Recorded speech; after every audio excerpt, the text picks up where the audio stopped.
I'll never forget kind of getting back to the dressing room or after the fight. I wanted to win. It ended up getting stopped in the third round. It got stopped too early. That first loss was really tough, but also I felt this weird sense of relief. I hate losing, okay? For me to lose and then afterwards feel a sense of relief was a massive sign for me. Welcome to the New Age Sage podcast, where you come to free your mind from all the things that keep you in suffering. Today's guest is Mike Lee. This is one of the best episodes I've done. He really goes into all his boxing life and how that mentality has helped him in life or hurt him. Please like and subscribe or leave a review if you're listening to this on Apple Podcasts. Thank you very much. I love you all.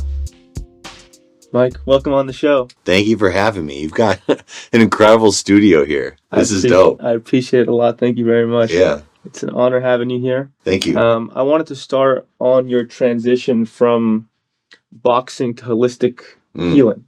How'd that go about? Yeah, I mean, through necessity, I think through pain and suffering. Give you a little bit of background. I was a professional fighter for 10 years. Been fighting since I was 8 years old. I'm born and raised in Chicago. Now living in Austin, bounced around all over the country, but I got signed by Top Rank at a very young age, like 21 years old, and had a crazy ride, 22 pro fights, fought at Madison Square Garden and Cowboy Stadium, and my last fight, MGM Grand in Las Vegas, so for a world title. So a lot of ups and downs, man. I got scars, broken hands, broken ribs, broken noses, and through that journey, I was about 12-0 in the prime of my career. It was 2013, I started getting really sick, and I spent almost 2 years, about 18 months in and out of hospitals, battling what we later found out was an autoimmune disease.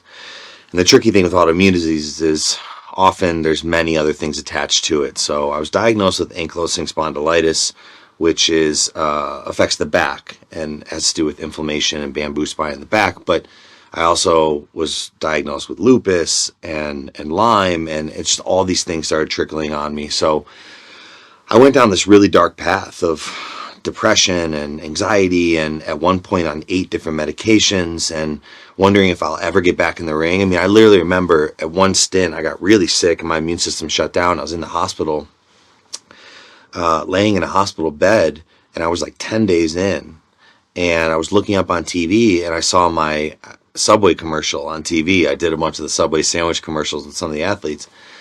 And it was such a surreal moment for me because I don't think anybody really knew what I was going through mentally and physically as a young man. I was 24, 25 years old. And all they saw was what was on TV. And it was like, I was watching myself on TV, laying in a hospital bed, being hooked up to IVs, wondering like, is that me? Like, that doesn't feel like me because I feel fucking broken. Yeah. So yeah, man, it was a long journey, and really I decided that like the 9th medication wasn't the answer, and I ended up getting myself off of all the medications and ended up getting back in the ring, having 9 more fights, but the rest of my career was really a struggle. Yeah. I was dealing with so much pain and injury, but that's really the genesis of how and why I got into health and wellness, and now I've been retired for 3 years and just focusing on trying to heal myself, really, and also trying to heal other people, and that's where I'm finding my purpose now. Yeah, I had a similar journey to you. I'm not a pro boxer, but I was confused, I had health issues, went to the doctor, got put on around 9 to 10 psych meds, the whole lot.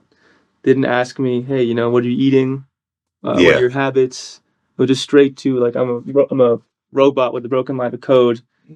Here's all these meds, and then breaking down from that and going, I think, a year and a half with just feeling worse and worse and worse and not understanding what's going on. I then went down the holistic path. So it's interesting hearing a lot of people who get disillusioned by the pharmaceutical route. So what ended up working for you healing wise, like beyond the medications? Yeah, I mean, I'll be frank. I'm still working on it. I still deal with pain. I still deal with fatigue.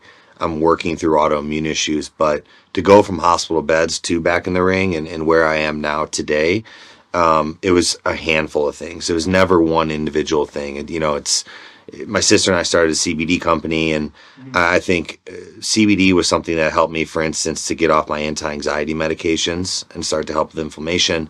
And then diet and lifestyle, and everybody says those terms, but for me, really sticking to like a paleo, very high in protein, high in fat, lower in carb, gluten-free, dairy-free, really like dialing in on, no preservatives and healthy, clean eating was massive for me.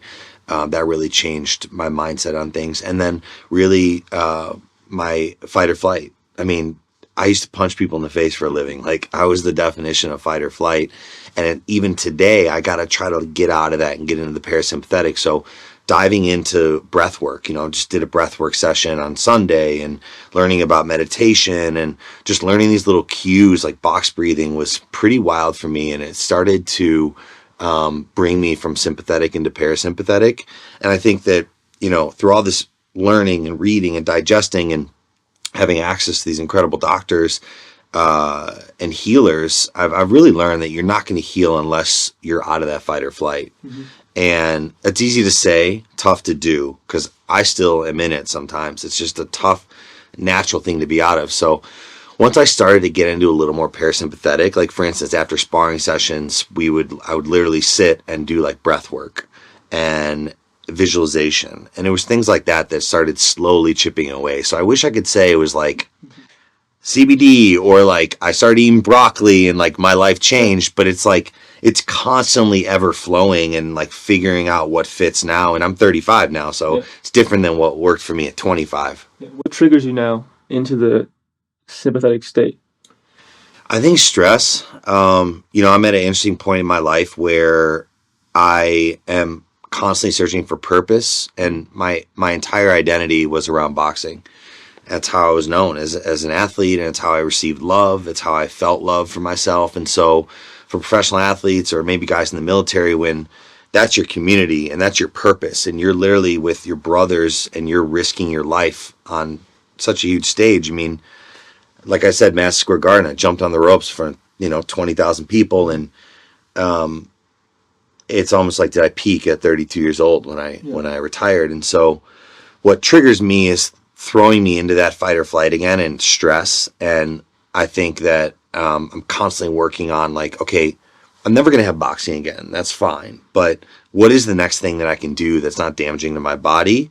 And the company has been a huge catalyst for me to like have some purpose, but I'm still searching for what that ultimate like purpose and feeling is. You may not have known it in the moment, but looking back now at your boxing career, how much did you depend on like external validation for your own personal like meaning?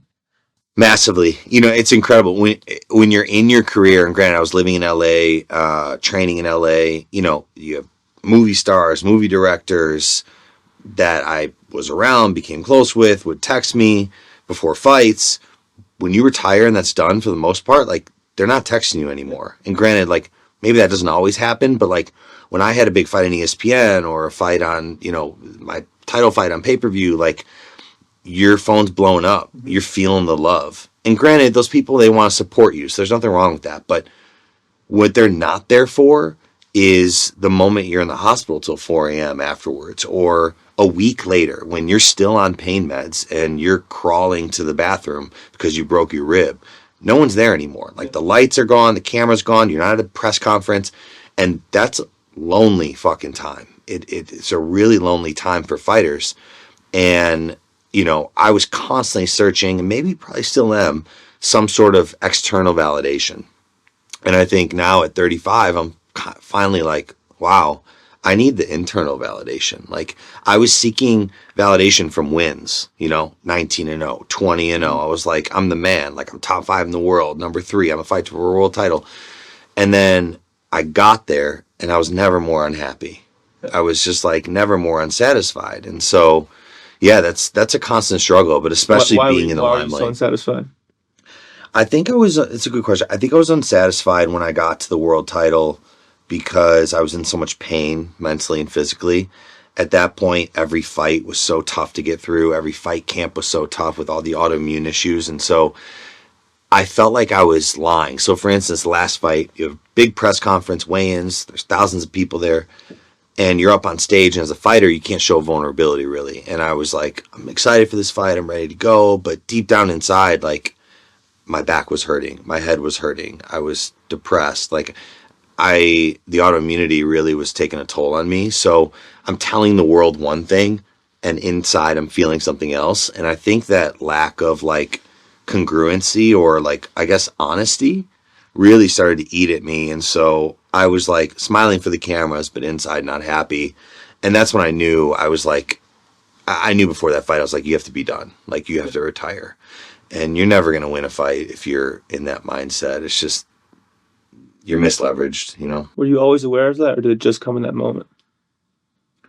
No, there's an interesting moment. I've only talked about it a few times, but you ever seen in a fight when the fighters arrive at the arena and they kind of come with their crew and like the camera's shown? So I had that moment for me where I'm getting out of the car, limo, whatever it is, and we're walking in the MGM in the back, and I've got my team behind me, and the camera's in your face with a big light, and you're walking into the dressing room pre-fight. For some reason, I remember before that fight, this idea flashed in my head as I was walking through, and I'm smiling, showing a good face. The idea or the question was, are you going home tonight, back to the hotel, or are you going to the hospital tonight? Mm-hmm. It was like this scary moment that I'd never had in any other fight, and it had nothing to do with the opponent, the situation. I was ready. I loved big stages. I love big moments. I was just at that breaking point in my life and in my body, and that was a scary fucking moment to like, are you going to the hospital tonight? Because I'd been to the hospital before other fights, and to be honest, I tried to shake it off and do my thing, and I gave it my all and went all out in the fight. But I think that any type of internal struggle that you have before a fight like that is always going to mentally fuck with you. And it was wild. I don't know if it was God or what was put that question in my head, but the fact that I felt that way, I told myself, I don't ever want to feel this way again. Yeah. I'm done. I'm never fighting again. I never want to worry if my parents are going to come visit me at the hospital because I have fucking brain damage. Yeah. And sometimes it takes so much pain to be the catalyst for change. Yeah. And in that sense, I love pain. In that sense, I'm very accustomed to pain. And I've chosen, instead of to look at it as a negative, I look at it as a positive of like, oh shit, something needs to change here. Yeah. What do you think blocked you off from realizing that brutal reality? What made you not have that thought?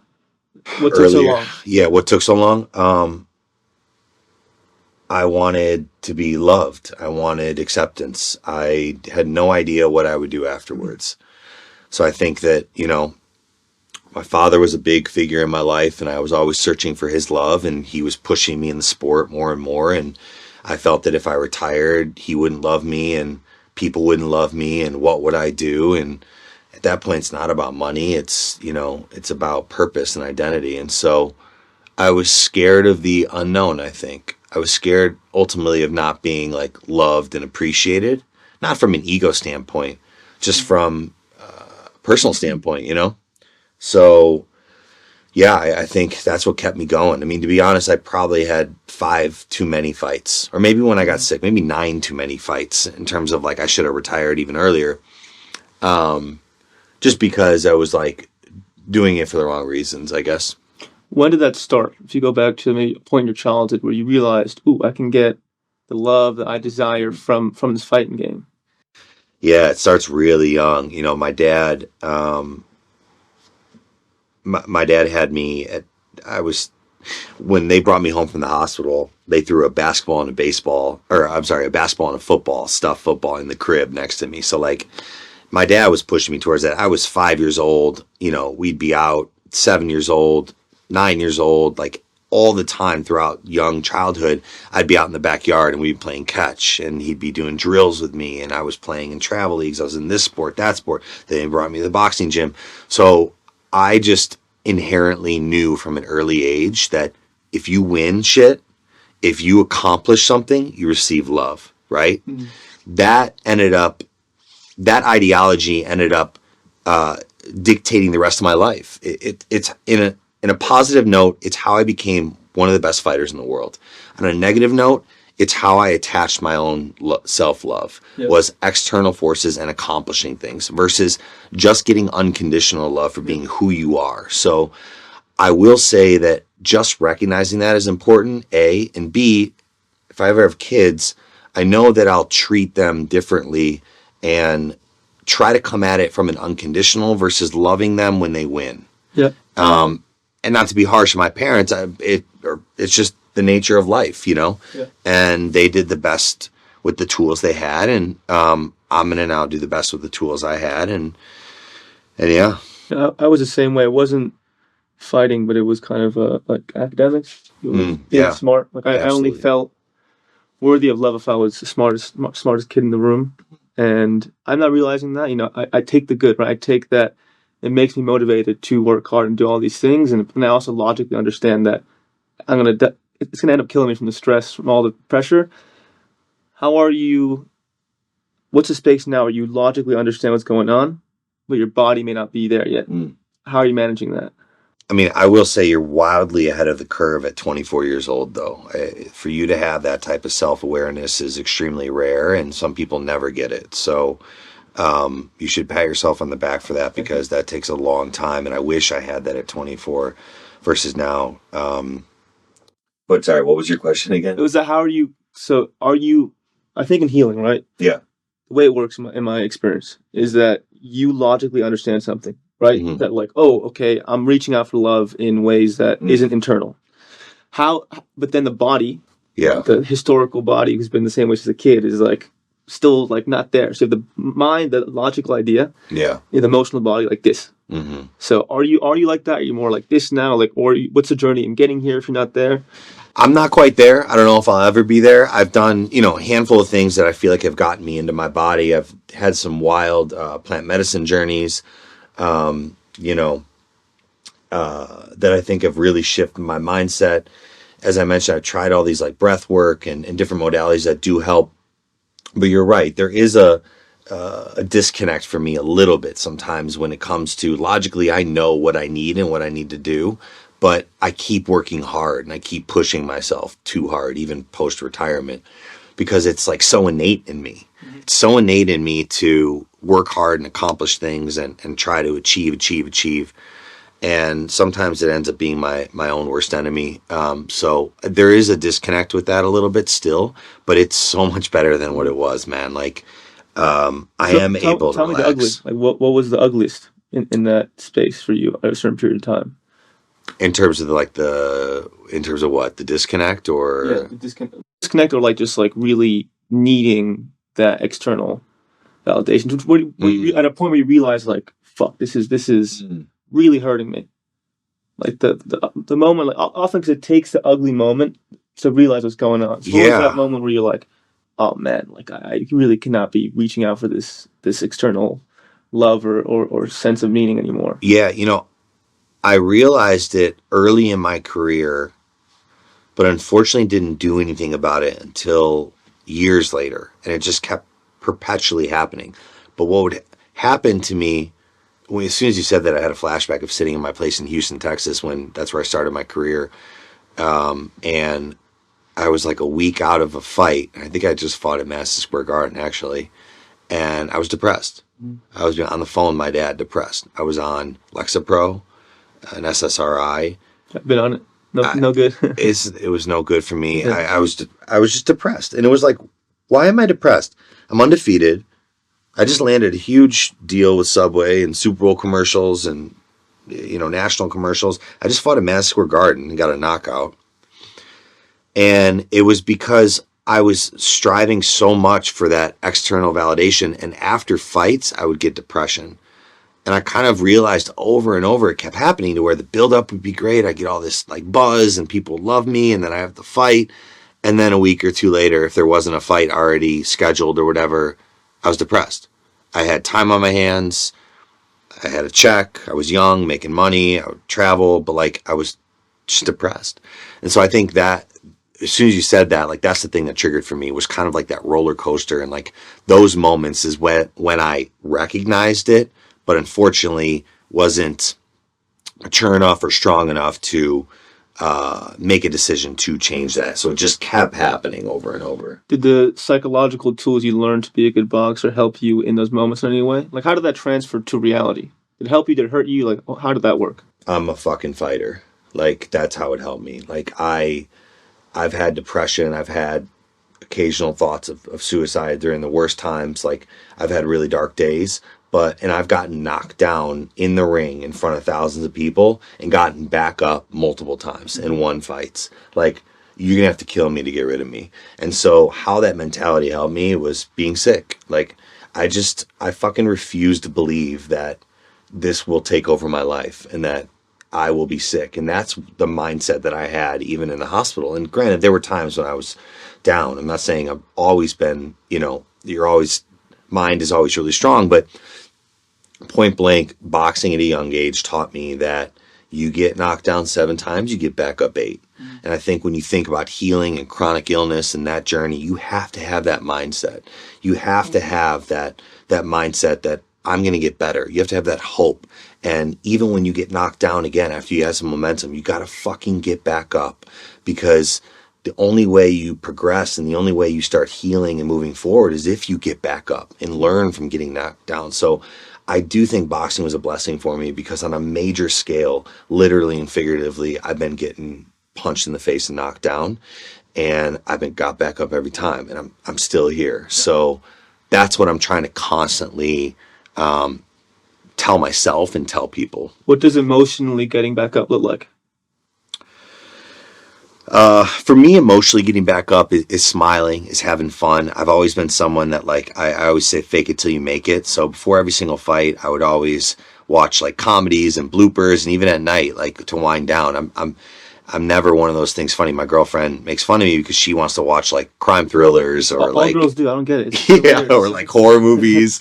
And I'm like, no, I want to watch Seinfeld, The Office, Parks and Rec. Yeah. Like, I just want positivity and funny stuff. So that's what it looks like for me emotionally, is like faking it till you make it, man. Like, dude, that got me through such dark times, to where, like, I never understood during breakups or like when people got sick or depressed, they play sad songs or sad movies. I'm the opposite. I'm like, I've got to get out of this. I got to play something stupid. I got to play something that'll make me laugh, Yeah. So that's what it looks like for me. On the flip side of that, to play devil's advocate a bit, not to knock your philosophy at all, but do you ever feel like you're not giving yourself room to feel it? Yeah, of course. Very astute observation there. I notoriously avoid things. I don't want to feel it. I think I've had so much pain physically and mentally in my life that I don't want more. So you're exactly right. It's actually probably a block to my healing in a sense, is I go overboard on it. So I don't want to sit in it and feel it and try to figure out what's going on. To an extent, it becomes an escape mechanism for me, for sure. Yeah. That's maybe like the shadow side of the boxing mentality. Because the beauty of the boxing mentality is that, like, no matter what happens, no matter how hurt I am, how sore I am, how many ribs are broken, I'm always going to keep pushing forward, keep training, keep doing this thing. So your brain gets comfortable in that state of always doing and fighting. But then at some level, there's also the fight of being. Like, there's a different perspective of, like, for me, I'm the same way. Like, I've been a doer my whole life. I was still a borderline workaholic. I used to just work all the time as a person, and I realized for a while that it's actually harder for me just to sit still and feel than to do things. Mm-hmm. So it's my perspective. Like, oh, am I actually a badass tough guy for lifting weights all day, getting the ice baths, or is it actually tougher to sit here and feel what I've been so scared of for so long? So what's the thing that you resist so much? That's so hard for you just to sit down with. Like, tell me the feeling that is like the biggest incentive for you just to, like, fuck this. Like, I gotta get moving, or I gotta get watching Seinfeld. Like, what's that feeling where? Well, I think, as I mentioned before, I always kind of dealt with depression and that feeling of, I'm not sure where it comes from. So I think just being a doer and achiever helps me get out of that. Because when I sit in that moment, I knew at a young age I had depression. It was just, like, different. And then on top of that, all the concussions that I've had, I'm sure aren't helping. But I've been doing great since I retired for the most part. Like, I haven't had too many bouts, and I've been off the medications. But I think just sitting there alone and quietly brings me back to a place of, like I said, with the fights, Yeah. when things quiet down, it's scary for me. And what is the root cause? What am I scared of? I'm not quite sure. I just know I'm someone that I need a lot of stimulation and a lot of action and things going on in my life. So yeah. I mean, if your sense of self gets created off of deriving meaning from like praise, that's it's like getting starved. You Yeah. know, if like you're conditioned to that, you don't get it. Of course, it's gonna feel absolutely horrible. So it's some compassion there can go a long way. Because that is the case, and maybe I don't have it as severe because didn't have that level in the spotlight, but I'm still with it. I'm still like if you're in any space where you're getting praise by any degrees, you're gonna have moments where it's when the ball's rolling, something goes viral, some huge person follows you, and like in that moment, you're like, oh, like it feels good, right? And then when it's not flowing, you're stuck in that dark room. No one's texting you, no one's that. So it's what are things you think you can start doing in that moment? What actually, let's put it back, like what in that moment brings you back to love in some way? Like, is it calling a family member? Is it being with your girlfriend? Like, what can you point to right now that's like a healthy way for you just to come back to love in some way? So we can give you a real version of what like you're looking for. Yeah, I'm still really searching for that. I think there's small things. I know I just moved to Texas, but like surfing is a huge outlet for me. Little things like playing pickleball, being around friends, community is incredibly important to me. And so I think being around family and friends is massive for me.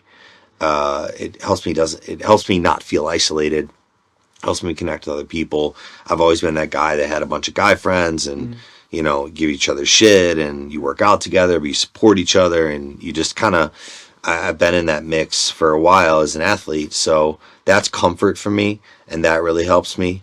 But it's constantly searching for that, man, because it's so up and down whenever you have sickness or chronic illness. It's like there's so many days where maybe I have a couple good days, and then for some unknown reason, I wasn't drinking, I wasn't eating poorly, I wasn't even stressed. Like the next day, I feel terrible. I can barely get out of bed. I have fatigue, and it's tough mentally to like stay in that positive space. But I've been doing a really good job with all those tools I kind of mentioned. Yeah, then this is like the really good part of your boxing mindset is refusing to kind of put yourself in a victimized box of like accepting, not that you accept that you have some disease, but not accepting that that your life is then that disease. Like I'm in the same way with I've been given a lot of mental diagnoses, like bipolar, you name it. But for me, it's like if I put myself in that box, like identifying with that and like feeding it all the time, I feel like I manifest it. Yeah. Right. And if I go to a psychiatrist's office, they'll be like, hey, yeah, I'm putting in this box, all these pills.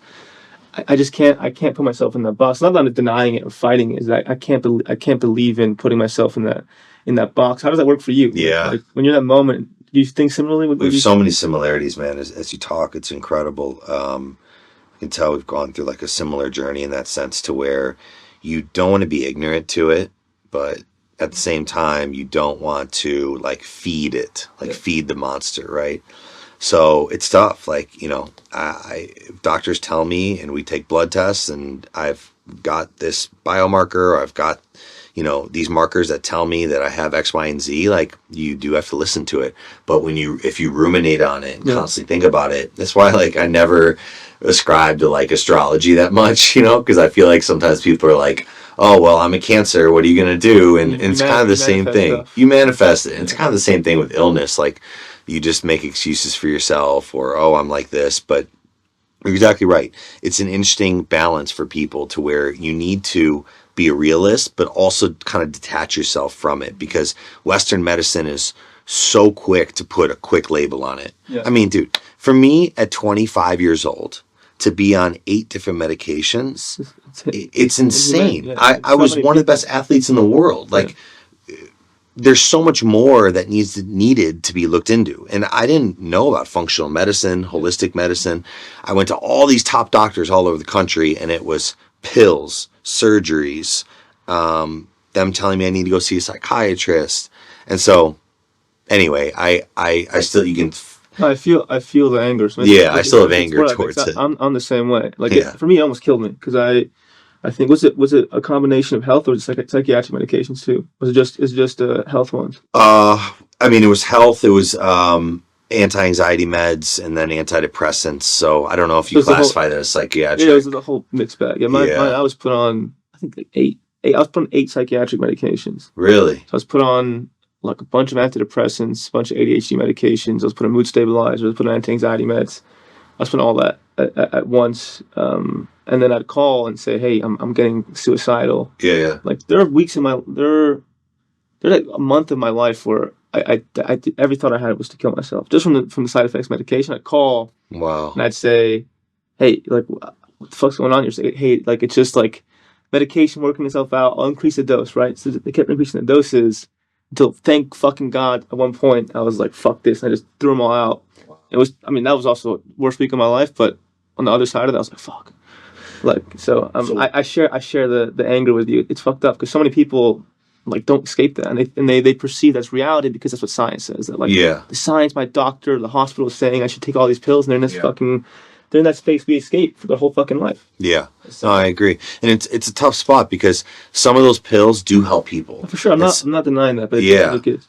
But you're right. It's way overprescribed. I'm curious for you what started to kind of help with that journey. Like how did you make that transition? Was it like diet, lifestyle, like It was a whole all encompassing journey. It was firstly, I think, like anyone in this journey, was health. yeah. Like I was in the gym twice a day. I was in the ice bath. I was meditating Okay. all day. Okay. So my addiction, I used to be a drug addict. So like my addiction then became I was an addict to the self-help shit. I was in the ice bath all the time, working out all the time. And then I was like, okay, there's probably some psychic shit going on. Yeah.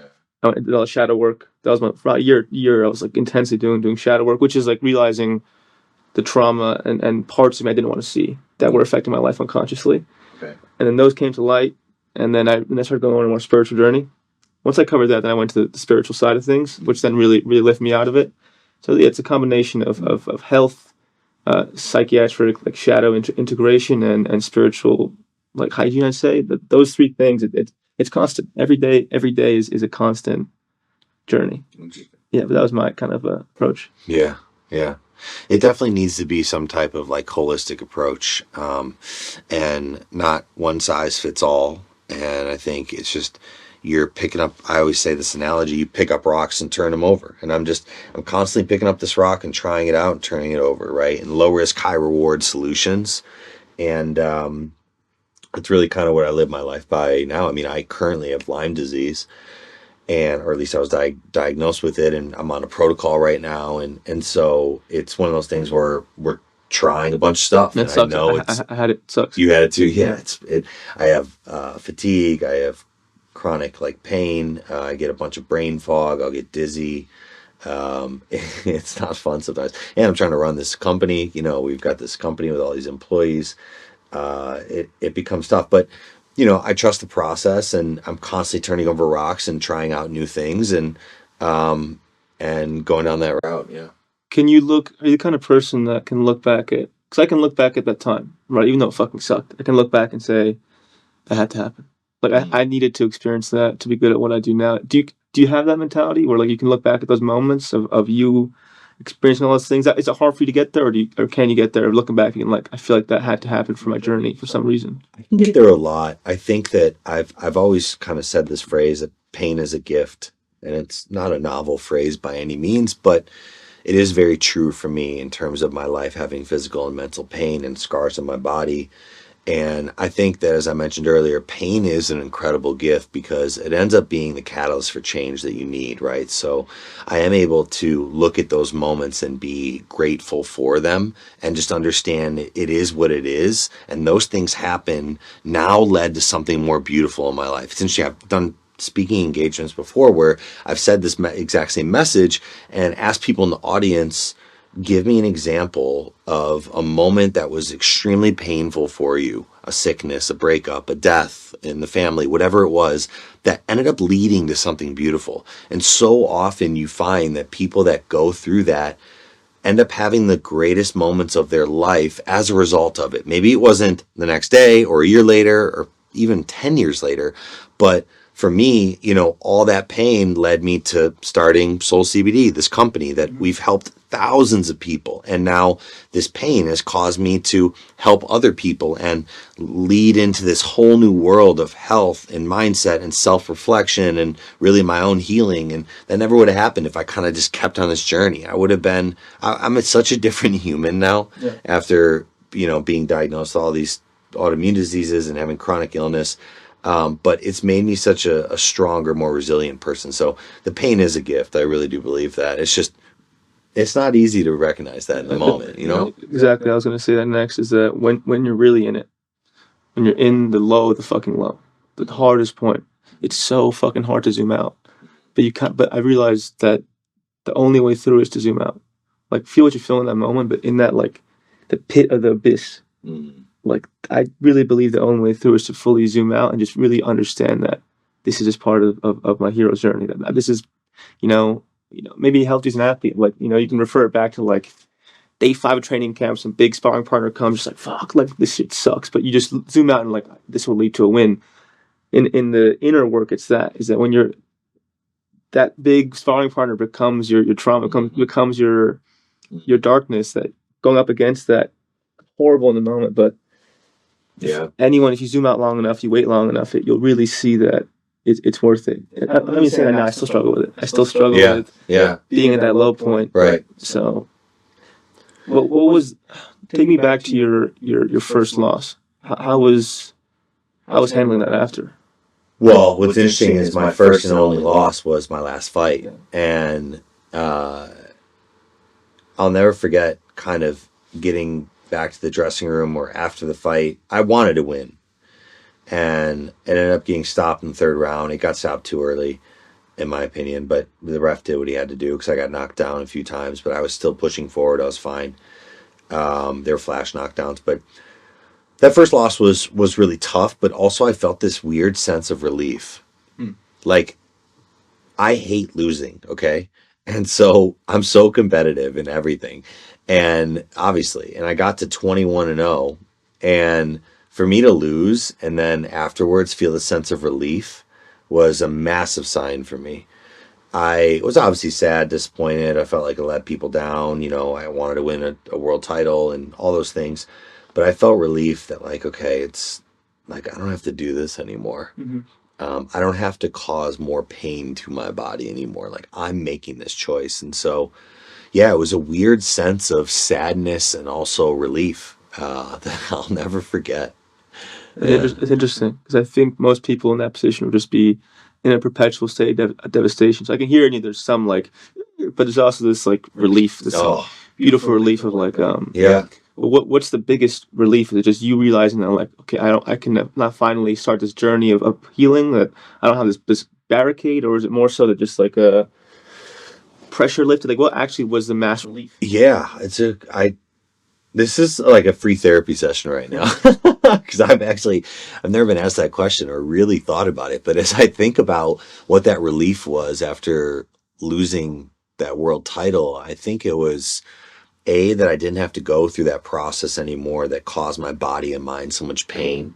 The training process. The training camp. Weight cuts and all that. Weight cuts. I mean, I had to cut 30 pounds for this fight. I had to train my ass off and was fighting the best in the world at that weight class. So it's like, you have to give everything. And we'd had a couple of days in training camp where I'd have really bad autoimmune flare-ups and we'd have to take days off. And I was just broken, and trying to, like, constantly put Humpty Dumpty back together again. So that was a huge part of the relief, was not having to go through that and, like, kind of eating what I want and, like, being just normal and living my life. And then also I do think the pressure, it was an interesting pressure put on me from, I think, family, friends, just myself, to win, and that pressure kind of being lifted. It was a nice combination, that kind of really all encompassing, that helped with, or was, the relief, I guess. Yeah. Way different stakes. I used to basketball. Yeah, but it's all the same, dude. Like, I know you keep saying that, but pain is relative. I'm explaining in terms of, like, relating your experience of, like, you're getting, like, the relief of from sports. Right. I guess I'm saying don't dismiss yours, because, like, it's relative. You know what I'm So saying? Yeah. I love basketball in high school. I came to the U.S. from the U.K. for high school. Oh, really? Yeah, I Okay. grew up in London, Oh, okay. and I was like a chubby British Hispanic kid in an American school. All I knew was to play like cricket and like weird rugby, and no one played that. And Yeah. all the guys got validation for being good at basketball. All the girls got like the guys at basketball. I was there like fuck, just fucked. So then I started training with the next NBA player every day, trying to get better. And by my senior year, I was starting on varsity. Wow. For me, it was like this big journey, right? That showed me a lot of things, and I was like one of the best players, and Wow. but there was so much pressure on me. And in my fifth game, I fractured my foot, tore all the ligaments in my ankle. In that moment, I felt so relieved. I felt like I look back now, and it was an escape from this pressure of I no longer have to let my family down. I no longer have to let people around me down if I fail. I now am relieved of all this constant self shame I carry around, right? Because if you're an athlete, I'm assuming like there's like the punches in the fight, just there's the punches in the mind. Yeah. Just like, I shouldn't have caught that jab. I shouldn't have let that guy do that. I shouldn't have, all these things add up, just like a massive explosion in the mind. Yeah. So what I'm relating to you is there's just like this relief from the external pressure, also the internal pressure. Yeah. A perfection in a way. 100%. And that's what I felt in that moment. It's really interesting kind of like looking back at it. What's more interesting is I used to love the pressure. So like the pressure was nothing for me in a sense of like for a long time, I thrived off it. I loved the big stages. I loved the fight. And then once I started to get sick, I think everything changed for me. And then all of a sudden I shied away from the pressure. I was in pain. And so I think anytime you're in pain, you don't really like show up fully as yourself, Yeah. And maybe internally you were in pain, like without even knowing. And so as soon as you got injured, that relief happened. But it's a huge sign, right? Isn't it? It's a sign that like, okay, something's not congruent with me. Yeah. Maybe I think something in it is this journey towards vulnerability, right? Maybe it could have been different if you could have been more aware, more vocal about what was going on with like everyone and just being super open about it. I think that like lack of vulnerability that can happen in male sports or can affect it. How did that affect you in some of that relief where like you could be, I don't have to show up a press conference smiling and talking shit when I'm fucking destroyed inside. Like, was that part of it too, feeling like, I can actually just show up as me all the time? Yeah, for sure. Like I never spoke like this on interviews and podcasts, like ever. I was never open and vulnerable. I think you don't really want to show weakness, especially in a fighting sport. So it took a while for me to be vulnerable and open and kind of realize that like I can talk about these issues. And actually what I learned is other people are going through it too, right? Yeah. So many other people that are going through it and you don't realize it from the outside, right? I mean, you look at me, I walk in, maybe you can't tell that like I'm in pain all the time or I've had these issues. So, yeah, you're right. Like, I think retiring finally allowed me to be like open and vulnerable and not really care, not feel like it's like less manly or less masculine for me to do that and just be cool with it.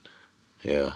How was that journey for you in adapting your perspective on masculinity? Yeah, I mean, obviously, I felt like masculinity initially was all about your physical strength and beating the hell out of someone and, all the stereotypical stuff. And I actually think a lot more of masculinity is, and there's an element of masculinity in that, but masculinity is definitely being comfortable with who you are. It's and that's something that I think everyone's constantly working on, but I think that's a massive part of masculinity is like having comfort in yourself and not needing to like project ego onto people. It's so funny. I mean, I lived in LA for years. You can tell all the time when people are very insecure. Yeah. Immediately they want to tell you their accolades, what they've done. You say, oh yeah, I did 10 push-ups yesterday. Oh, I did 11.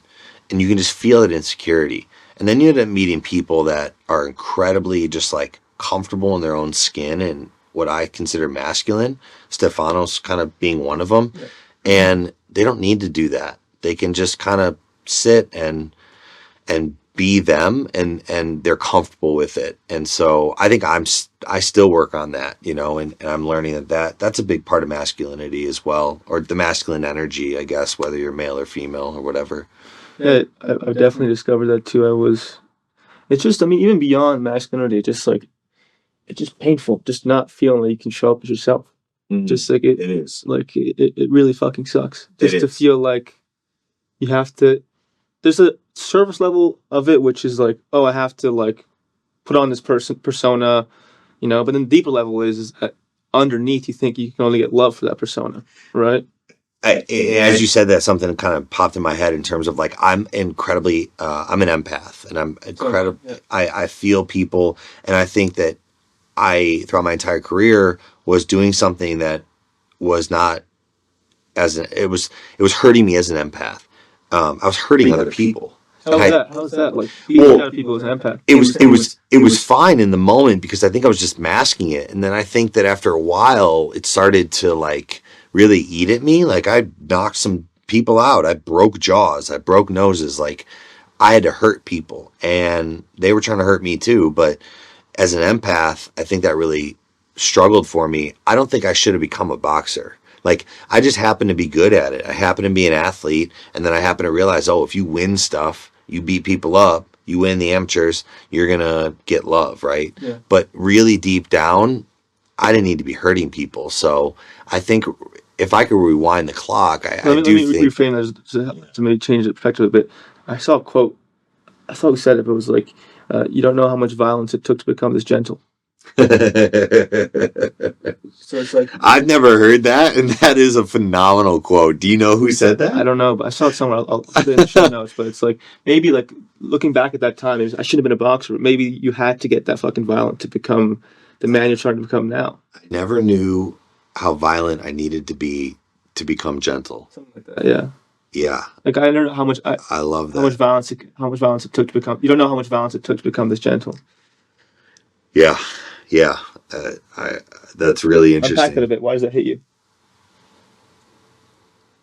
I think it hits me because it's so true. I think that I had a father that really pushed me towards being violent and aggressive and masculine, aka bringing me to a boxing gym and pushing me into the sport more and more. So many times I wanted to quit, and he could have been like, you're enough, like it's time for us to quit.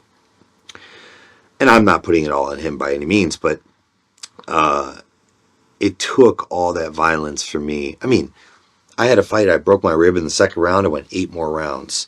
I had a fight, I got knocked down, broke my hand, ended up knocking the guy out. I've sent multiple guys to the hospital after fights. Like, for a long time, I was good at what I did. And I think that allowed me to be gentle in terms of like, I don't feel like I have anything to prove, I guess, in a sense. Like, I'm not one to like How go could it? fight at a bar. For me, like what's accurate but confusing about the quote is that it can actually lead to more compassion. So maybe we can both investigate like how your life as a boxer and that violence maybe could have led you to become more um, compassionate and empathetic towards other people's issues. Sure. How did that happen? Just over time. You're right, though. I do think that all those experiences as a fighter and just constantly being in violence in fight or flight, it's like if you have macaroni and cheese every single day, after a while you're gonna get sick of it. Yeah. And I just had violence and fight or flight for Yeah. every single day, like training and and my body just had enough. My body just shut down, and it manifested itself in autoimmunity, in chronic illness. I just wasn't intuitive enough, maybe, or mature enough to understand that was what was happening until now. Yeah, that's a great point. What you're pointing out is that if once you hurt so many people, you did it physically. Mine maybe would have been more emotional.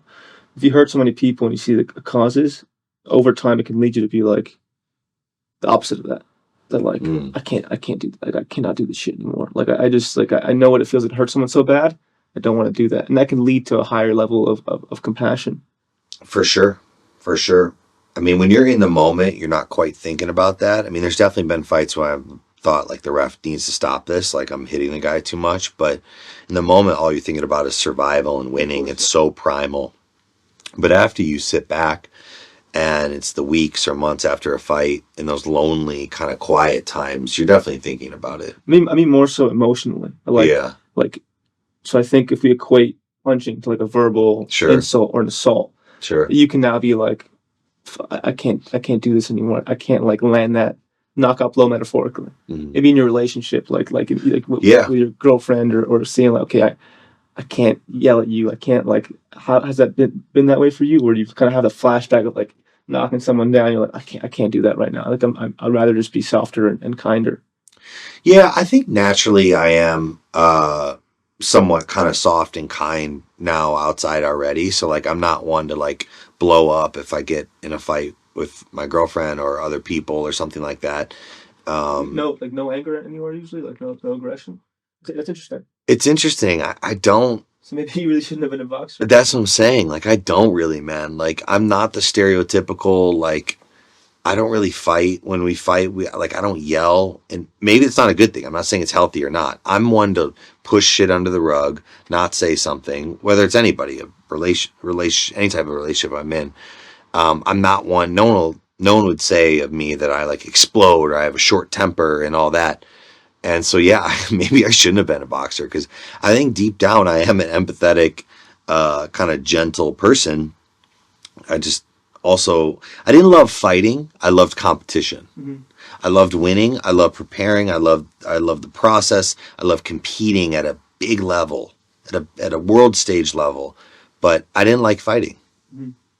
I didn't like the art of hurting people and me getting hurt. And I think I'm now realizing that, you know. Yeah. How are you shifting that? Are you applying that desire or that like the way you liked competition, you liked Mm-hmm. the big stage? Are you in the process now trying to recreate that for a new venture, or are you more so now being like, ooh, this might not be the best for me. I'm gonna try and maybe heal what caused this or a mix of both? I'm not sure. I think I am trying to find that high again, as I mentioned before, like that adrenaline rush. Um, I don't know if I'll ever get that, and I think it's almost like mourning the death of that of my old life, of the old Mike. Um, so I am kind of searching for that high in whatever it is. I know, like I said, it'll never be quite that, but it can be something different, something just as good. I just don't know what that is yet. I'm too close to retirement. It's 3 years now, maybe a little bit less. So, like I said, running the company and everything, it does give me purpose, but I'd be lying if I said it felt as good as, fighting Yeah. in those arenas What at the do what time. take me back to moments now where you have those flashbacks, or maybe you miss it, where you're kind of craving that. Mm. What moments does that happen? What moments do you feel like this inkling to go back? That the roaring crowds, like, does it show up for you still?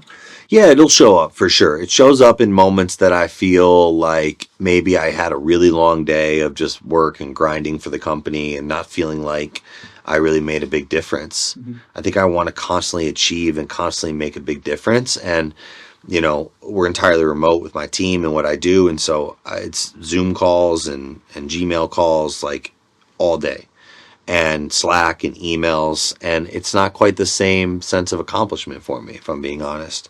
There's definitely wins and there's definitely moments, but those are the kind of the moments I sit back and I'm like, man, I really miss that feeling of like, it's so rare in life that you have such purpose and identity rolled up in something bigger than yourself and working with a team to accomplish it on such a stage like that. And so you kind of like, you crave that feeling. And you don't get that behind a computer screen. You just don't, For sure. you know? I mean, even stuff like this, I really enjoy, like in person. I'm just someone that needs to do things in person. So I think that COVID definitely affected me mentally, and still does in terms of like work remote is great because you can travel and all this stuff. But I got to be in person to feel someone, their soul and their connection and build something with them. So yeah. Yeah, in terms of, I think a common theme for you has been this anxiety or this stress beyond the actual events themselves. Mm. What are specific thought patterns or like perspectives that bring up a lot of anxiety in you? Still or have, or it's a consistent pattern? Yeah, I think that I won't be enough, that I won't That's the consistent one. yeah, and it's wild. I felt that way even after What do you feel in your body when that thought comes up? I think like nervousness, like tightness in the chest, kind of just like that general like overall systemic anxiety. I'd feel that way even after a big fight. I'd have a check in my hand, I'd have a win, but I'd still feel like, oh my God, if I don't win the next one, I'm not enough, you know. So it's the same thing with this, yeah. And it's constant. So like even if you sell a big you sell a contract or a brand deal with a big influencer or something, in that moment, woohoo! But then immediately your brain goes to like, fuck, what's coming up? Yeah, what's next? It does. I think a lot of entrepreneurs, a lot of people, yeah. What's fucked up is that it's what I realize in life is that it's I think a key part in healing is having compassion for those dark sides of ourselves. And if you look at anyone who's really successful, we all have those demons. That I'm in that not that I'm in the hyper successful frame, but we all have that same demon of never feeling like we're enough. And part of me thinks that yes, it's painful and it sucks most of the time, but that wound is what most people who are successful have. So it's kind of like this initiation or this required wounding for people who have to change the world. Yeah, like you wouldn't be changing people's lives right now, or talking about this, or having a CBD company if that thing didn't exist. I think sometimes I am envious of people who have just found their way, their channel. They could sit on a beach all day. They're not worried about success or money. They're just content with themselves. That's beautiful. I wish I had that. Do you know? I wish I was completely content and happy, right? But here's what I was going to say. Those things wouldn't give me content and happiness. I am who I am. Like, I'm not saying I can't change a lot of what I am, but it's like trying to tell a lion to stop like hunting. Like it's so ingrained in me at a young age to try to accomplish and achieve that I'll never be one of those people that I think that can just sit on a beach and do yoga and, and not feel, I need that sense of purpose. And so it's like finding the balance between those two. And you're a masculine man. I think for masculine man, that's basically impossible. 100%. Yeah. It's do. Yeah, People can take this in the sexist way if they want, but I think it's more of a feminine, like a feminine thing to feel content with, like just like relaxing and just accepting the beauty of life. Not that men shouldn't have that, but it's not in our wiring. No, it's not 100%. And even beyond gender, it's, because women have masculine and we have feminine in us. You're exactly right. The masculine is do. I think I have too much of that. And then the feminine is surrender and just like let it be and like accept, Does your relationship reflect that? Is she more of like how does she balance? Does she balance you out? Or yeah. My girlfriend is very, I guess, very feminine. I guess I'm very attracted to that. I guess me being more masculine, maybe the polar opposites type thing. Yeah, and that's something I work on too. Like in terms of relationships, like my entire life I had to be selfish. Yeah. Like my past relationships didn't work because boxing was it. Boxing was everything. Like little things, like if I'm staying out late or taking her out to dinner and not eating what I'm supposed to, like I have sparring the next day. Like if I don't win that day, I'm not going to win that fight. And if I don't win that fight, I'm not. So as an athlete, you have to be selfish, and that's tough because I was not good in relationships, and I'm still working on being better in relationships because I still have those kind of like selfish tendencies in a sense. How does that show up? What fucks you up in relationships right now? Like I think I need to think about the relationship as an us versus a me and a you, right? We're building something together. My entire life, it's always been like boxing, such a solitary sport. Like it's all on me. I have my team around me, but it's like me. And not even in an ego way. It's just like, I need to do me to build this up. And it's tough sometimes, like surrendering and letting go and being like, okay, with this partner, we need to build something together. And it's something I'm just working on. And also, I never saw growing up. Like my parents divorced, not a good relationship. I have no model of that. And so now I'm trying to learn and I just evolve, man. I mean, I'm I'm not perfect by any means, dude. I'm working on it. Yeah. But how does that like take you? How does that selfishness? Like, what are moments where you feel like fuck, I fucked that up. Like my selfishness caused this. Like, what are moments where like you see that coming up that's hurting you? Um, you know, I think I've gotten better at it, but like little things of like if I'm at the grocery store, like I should, and this isn't just with a girlfriend, it's with anybody, a family member, anything, like asking them if they want anything. Like, I know it feels, I sound like an asshole as I say that, but it's like that doesn't immediately hit my mind. I'm so used to like going to the grocery store and just being like, all right, what do I need? You know, what do I need to prepare? And Same way. little things like that, like, you know what I'm saying? Yeah. So just like being cognizant that like you're in a relationship or there's like other people around you that you need to think about, and or maybe doing something I don't want to.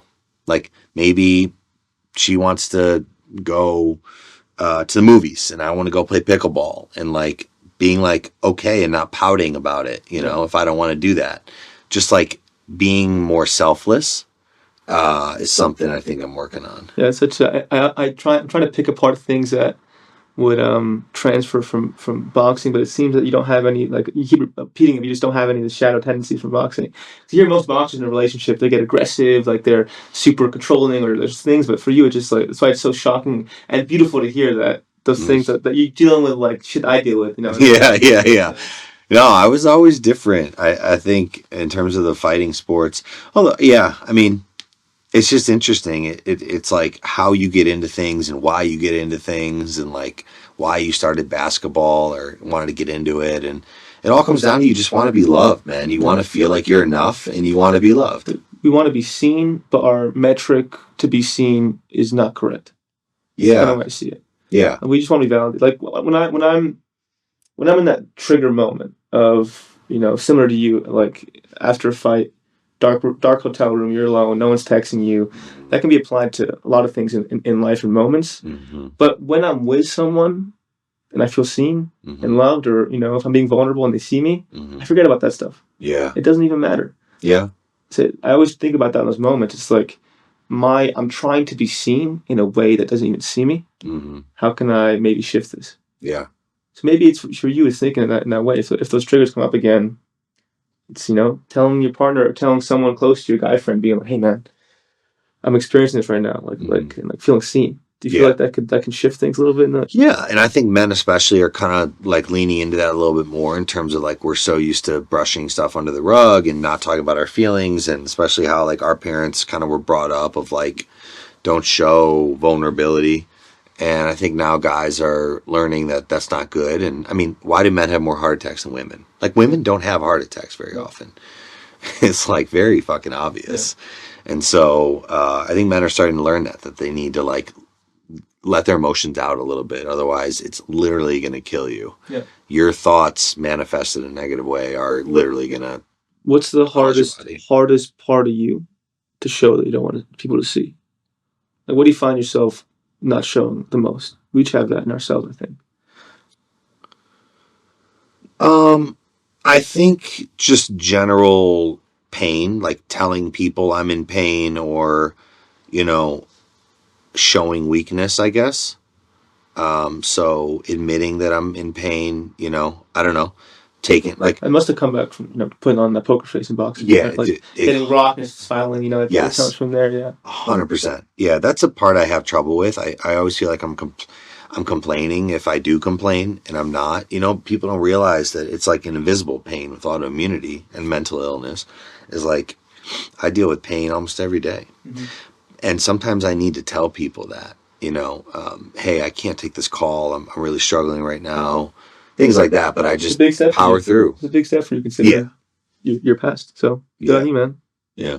I want to do a big U-turn right now for the last portion of this podcast. I'm always curious. So I'm a big hater of big pharma, and all that. So I'm curious to hear your perspectives now, being the head of owning a CBD company. Yeah. And your perspective on all that, like how they may hide natural remedies, maybe how you're coming up against that, and pharmaceutical resistance. Like, how's that going for you? Yeah, listen, I mean, at the end of the day, no matter where you stand on it, it's very obvious that the government and the FDA have done a poor job, in my opinion. I mean, 25% of drugs that get approved by the FDA get recalled.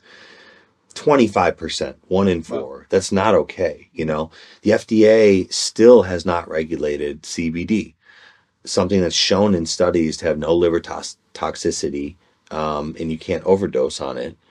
Now, granted, there needs to be more studies done on all this stuff, but I could walk into Walgreens today, buy a bottle of Tylenol, take it all, and kill myself. You can't say the same thing about CBD, right? Mm-hmm. It's an incredible.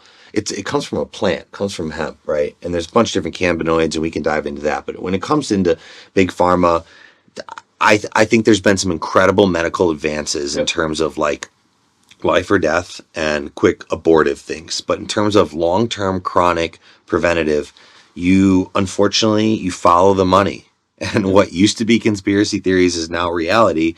And I battle this as all the regulations and bullshit that I have to go through and the headwinds that we have to deal with in the CBD industry, whether it's from the banking side, from the advertising side, from the merchant processing side. They demonize things that go against pharmaceuticals, which is CBD. Like they want to patent it, and you can't patent a plant, so that's why they hate on cannabis. Like why is alcohol legal but cannabis isn't? And granted, I don't think young people should be smoking cannabis. Like you should wait for your brain to develop. But my point in saying all this is I'm sure I feel very similar to you, but the proof's in the pudding. Like why we're trusting companies that in American history have more criminal lawsuits against them, that they've given out billions of dollars in lawsuits. Yeah. Why we're trusting these people, I have no idea. It's fucking beyond me, and it leads to pain and misery. It's the silver bullet. Is that we're also addicted to fear, that when you're offered a pill representing a solution to your fear, sure, people just eat it up. Sure. And they're fooled and brainwashed to believe that, right? If you're told that, you have this disease, whether it be, I don't know, like some disease, whether you're morbidly obese, and to imagine a new pill that says, take this, you're going to lose fat and survive and all these things. Bang. But I can excuse my lazy living and excuse my, like, all my other bad habits to take this pill, right? And this is a tricky subject, even with the pandemic, right? It was that everyone was so scared shitless that when someone came along and said, hey, take this, people just did, great, let's go, let me take it. And we just forget about anything else because it's just like the silver bullet that like we're told that take this and it's helpful. But the problem is that like the natural stuff can be marketed as a silver bullet because it is a silver bullet. Yeah, for sure. And I think you got to just do your own research. I say this all the time. Like CBD was a huge part of recovery for me. It wasn't the puzzle. It was a piece of the puzzle. And so it's why we started the company and we started introducing like adaptogens and nootropics, like all these different incredible ingredients and mushrooms, these things that are helping, that are all natural and once again low risk, high reward.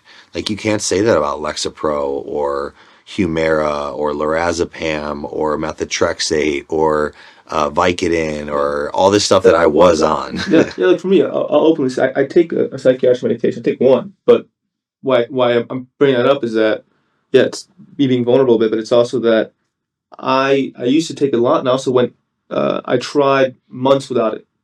I did months without the pill. I did everything you could do: meditations, ice bath. I eat clean as shit. Like I haven't had a cheat meal in over a year, so I'm there. But I always felt like a lingering, like I felt like 25% off without it. Like mentally, no matter what I did. So for me, it was like I do believe that most of the time it isn't like a neurochemical issue, but for me, I was like I think it might be. So I take a little something from me that helps. But my point in being is that like at least try. Like as someone who takes something, like try life without it. Like I used to take a bunch of anxiety medications. Now I don't because I know that I tried without it and I was like, fuck, this is better. Yeah. So it's, shit like CBD and stuff. So it's like, at least try without it. At least try these things before you sign up for medication. It's going to have, like, I know I'm going to have side effects or potential. I have a higher likelihood of many diseases taking this pill. So it's like, I get that. So. Yeah, I mean, you got to weigh the pros and cons. And also, I agree with you. I think that it has its place. And I don't want to demonize, like, all pharmaceutical options because it's done some incredible things at the same time. I guess I'm just saying, like, we constantly look at things as black or white, For sure. and there's always gray area. There's always nuance. Yeah. And for instance, what you just told me is nuance. Like, you believe in all these other things, and you also have to take something right now. Yeah. That's awesome, because that's what works for you. Problem is, that's not what sells. Then that people want to sell fear in black or white, and you're in this camp or this camp, and I'm either on the meds or I'm not on the meds, and it's just not true. There's so much gray and nuance in life, and that's really why we started the company and why I'm on shows like this and different platforms to try to educate people, and at least just give my perspective, you know. How has CBD changed your life? I mean, I got off lorazepam. I was on, That's lorazepam's an anti-anxiety. It's a benzo, no? Yeah, I think so. There was another one I was on for a bit. I was addicted to benzos. Yeah. I mean, shit works. Like, I'm gonna be honest. Sure. It changed my life because it kind of started to introduce me to different types of solutions to It opened the door to the pharma. Yeah, it opened the door. It really did. And then I really dove into it. And I think there's people that become too obsessed. Like, listen, if you have cancer or you're really struggling with something, like, sometimes saying no to the medication you need is really harmful. You know what I mean? So that happened to me. It's tough. Once I went down this route, I was like, I cannot take this forever. Like, exactly. I felt after a while, after checking my ego, I was like, fuck, I actually think I need this thing. So it's interesting. I went to the Amen clinic. There's a well-known doctor named Dr. Daniel Amen. He scanned your brain? Yeah, I did. That's cool, man. I'd love to hear about that. And I love his work. I sat down with Dr. Amen, and I'll never forget. We actually interviewed him on a podcast as well, and I'll never forget because he's in this camp of nuance, right? He has a line that supports, all natural, and then he also is okay with prescribing. Just for reference, to give people background, he's like one of the only psychiatrists who believes in checking the brain before giving out medication. Yeah, so he has a few centers. He's a world-renowned brain specialist, and he does SPECT scans, which essentially track the blood flow in your brain. So it's like similar to an fMRI, and it looks at different areas like my prefrontal cortex that had lack of blood flow, and different areas from concussions or lack of nutrition or whatever it is. But I'll never forget when he said to me, Angie was talking about my sister is so anti-medication. I'm somewhere in the middle. And he kind of said, well, sometimes you need to ask yourself, what's the side effect if I don't take this? I'll never forget when he said that because it was really interesting. To me, I was like, oh, okay, what's the side effect if I don't take it? If it's something I actually really need and I feel like it works for me, then beautiful, because I don't want that other side effect. And then, like you said, I'm a huge proponent on work on the other things in tandem, right? It doesn't have to be all or nothing. So, yeah. What do you say about your brain? I got some issues. No, I mean, I bought a hyperbaric oxygen chamber. I was in that for a while, did a lot of sessions. There were certain areas of my brain that didn't have blood flow.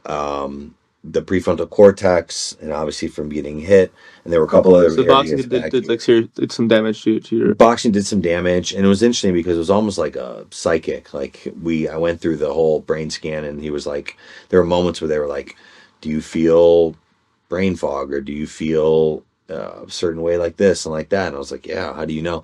And the brain can tell you so many things. So it's gotten so much better. I used to have daily headaches. Do not have daily headaches. I still get headaches. What was his protocol for you? His protocol had a lot of supplements. I was super low in like vitamin D. I was super low in like magnesium. There were a handful of other supplements that I really needed to get on. And then the hyperbaric chamber was the main thing. Like getting 60 to 80 sessions of the hyperbaric chamber to stimulate the oxygen was massive. So I'd been doing hyperbaric chamber throughout my entire career. And so it was kind of like, boom, got into that. That was like, I think, one of the main catalysts. Yeah. Nice. Well, I love his work because he embodies what we're talking about, right? Which is it's a problem I have with psychiatric world is that you're basically handing people bombs in the form of medication without actually knowing what's going on inside. Like, without doing brain scan, you're just purely fucking guessing. And you could have an off day. You can make it's just such a fine, sensitive line to be giving people medications. Like, I was misdiagnosed to the fucking wazoo, which wouldn't have happened if someone checked my brain. So it's good hearing that happened to you. Yeah. So happy to hear that. Well, I think that wraps up the show. And awesome. Thank you so much for coming on, man. I love your story, and Thank you. I appreciate it's that. so great to see. I'm a big man who believes in vulnerability and men showing what's up. So for you going from that boxing world to coming here talking about all your deep issues, Yeah. it's beautiful, man. So Awesome. I really appreciate it. Thank you. Thank you for coming on. How do I get one of those hats? They're coming out. They're coming out. I like that, dude. Cool. Thank you very much. Thanks for having me, man. Thank you. Appreciate it. Hey, I hope you enjoyed that video. If you want to watch more content, click this video right here. And please don't forget to subscribe right here. Thank you.